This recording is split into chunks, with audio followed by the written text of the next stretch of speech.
Aldous Huxley's The Perennial Philosophy. Written in 1945, and this is my copy.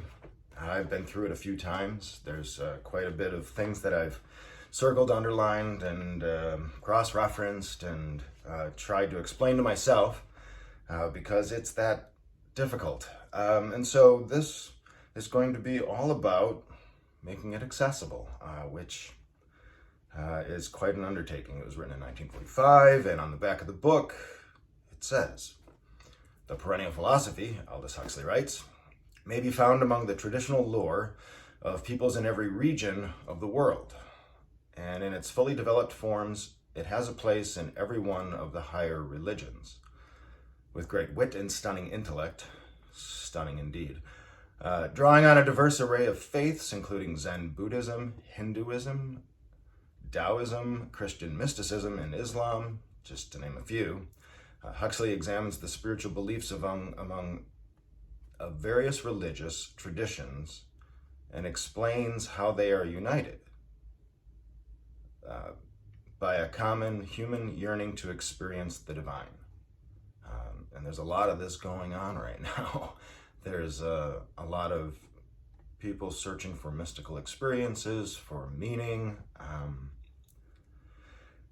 The Perennial Philosophy includes selections from Meister Eckhart, Rumi, and Lao Tzu, as well as the Bhagavad Gita, Tibetan Book of the Dead, Diamond Sutra, and Upanishads, among many others. So let's just jump right in, and we'll start with, this is just a general overview. So,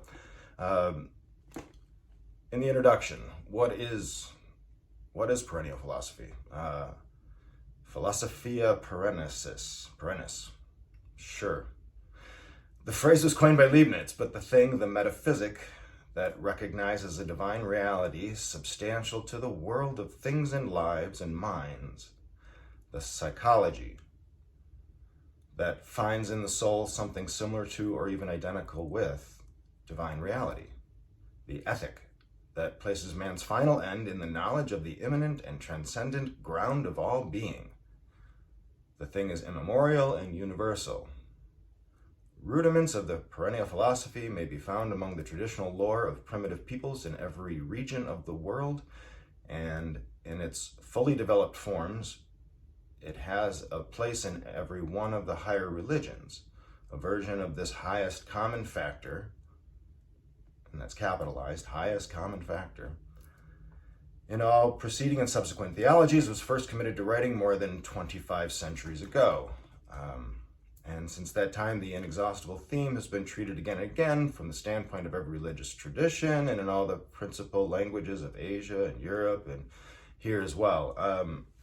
So he's trying to say that everything that's ever been put forth as far as the divine, what the mystical experience is, what consciousness is, what ethics are, there's a thread that runs through everything for the last at least 2,500 years, and this is the perennial philosophy.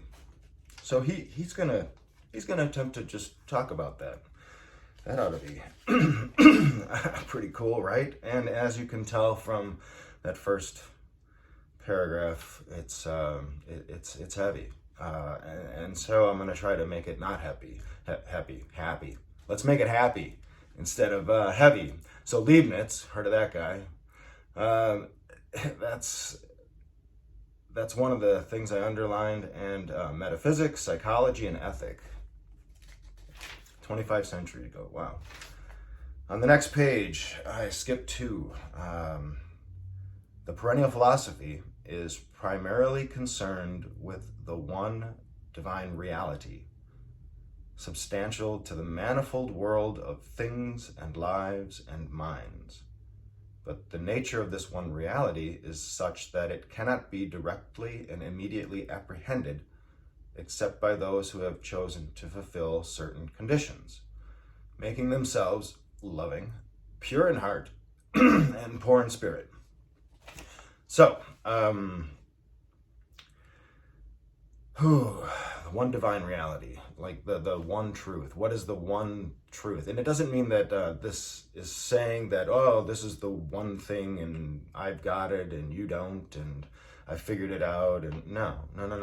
It's all about experience. And when it talks about the one divine reality, substantial to the manifold world of things and lives and minds. Manifold is what, like, it goes through, so like into the world, so substantial to lives, things, the world. It means what is it that gives life and energy and consciousness to that. So who am I, where do I come from, what's my purpose, all that kind of stuff.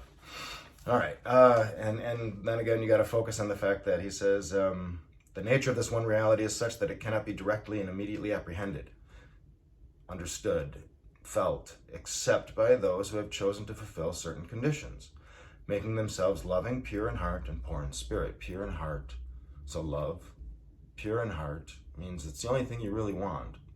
Your heart is searching only for this one reality. Poor in spirit means you don't want anything else. Your spirit, your will, whatever you want to call it.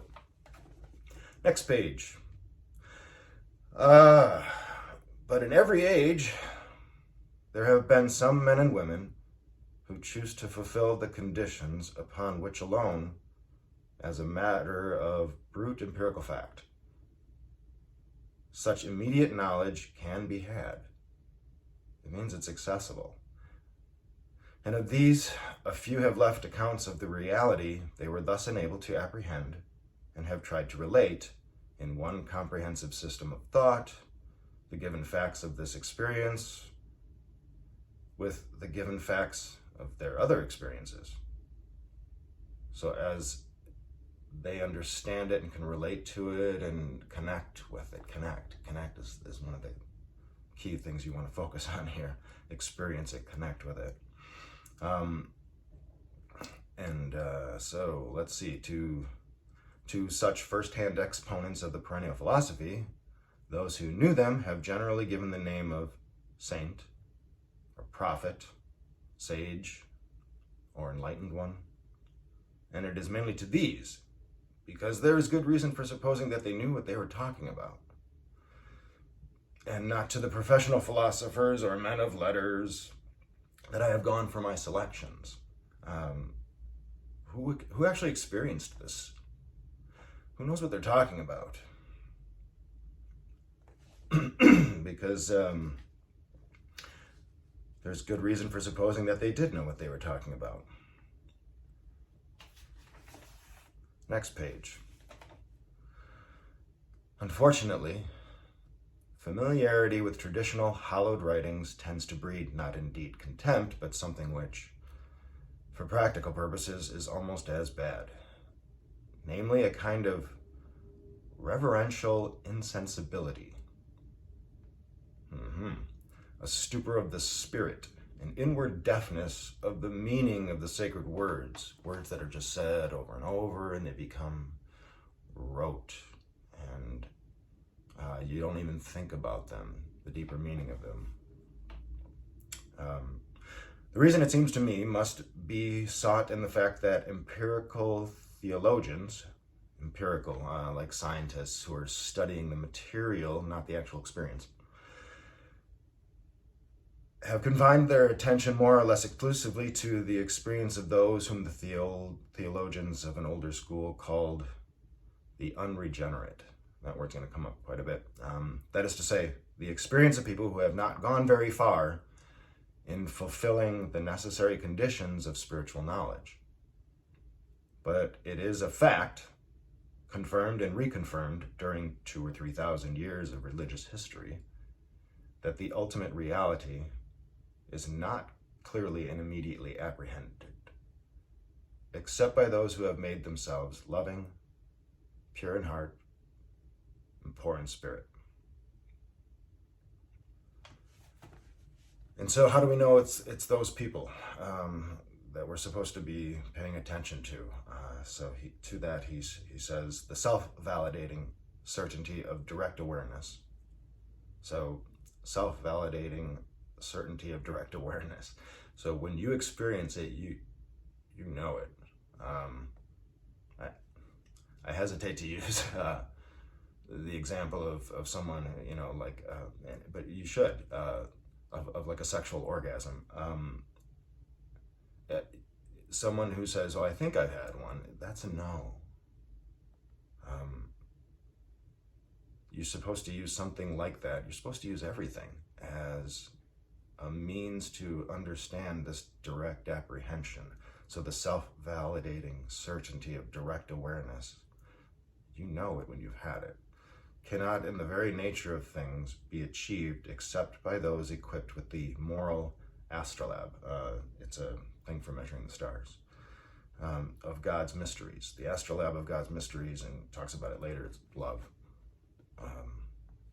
Another word that, remember before we just talked about, unfortunately, familiarity with traditional hallowed writings tends to breed not indeed contempt, but something which, for practical purposes, is almost as bad. Namely, a kind of reverential insensibility, a stupor of the spirit and inward deafness of the meaning of the sacred words. And love would definitely fall under the stupor of sacred words, or God, or whatever, anything like that. If one is not oneself a sage or a saint, the best thing one can do in the field of metaphysics is to study the works of those who were, and who, because they had modified their merely human mode of being, were capable of a more than merely human kind and amount of knowledge. And so, in the next 300 pages or so, that's what we're going to talk about.